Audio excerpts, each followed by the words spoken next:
When I speak to kids, the way that they can relate to it is often like a scary movie that they've seen.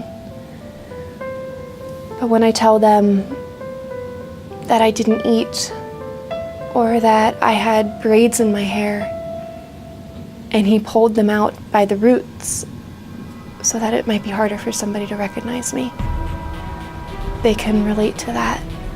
My story may be on the extreme end of the spectrum.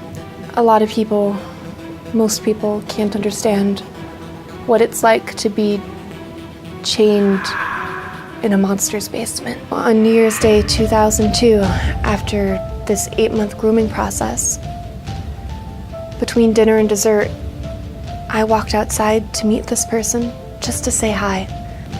I went to turn around, and next thing I knew, I heard my name being called, and then I was in a car, and this man was squeezing my hand so tightly that I thought it was broken.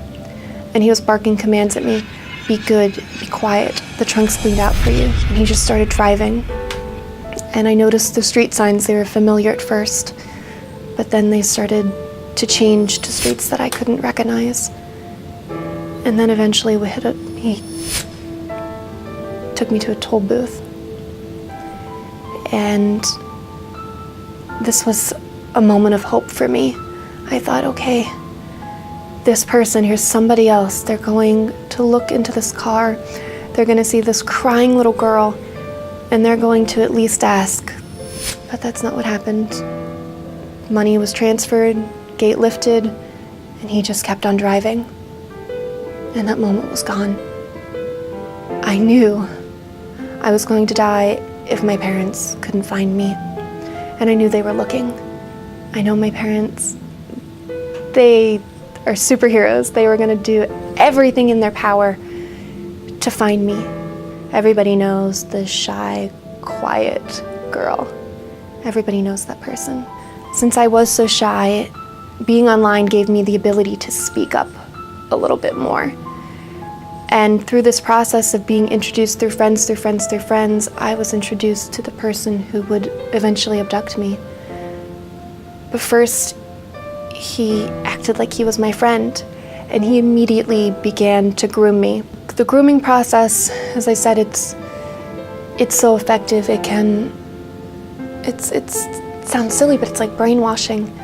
And certainly when it comes to a child, it could very easily cause a child to walk out of the front door, of their front door, to maybe get into a car, or maybe to even go to an airport and get on an airplane. It is absolutely crucial that flight attendants and airport personnel are trained to recognize and report the signs of human trafficking. Flight attendants, while they are positions of authority, they're positions of authority who always have a smile on their face, who are giving you treats or asking if you're comfortable. They're very kind. You can sense that, and you can really sense it as a child. You can feel warmth from people. And to have somebody say, hey, are you okay? That warmth would possibly give a child the ability to say, no, I'm not. So many children are trafficked through air travel. It's convenient. It's the fastest way to get from A to Z. We can't help to silence them. We have to help them to become survivors.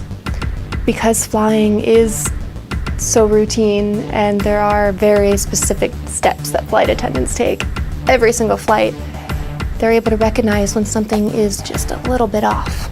It makes me think of me being a little girl going through that toll booth. And what if that person had been trained?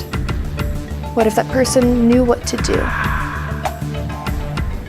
I would tell the flight attendants who want to help, thank you. Thank you for choosing to stand up and do what is right, to not ignore the issue, to not just talk about it even, but to truly make a decision to help fix it.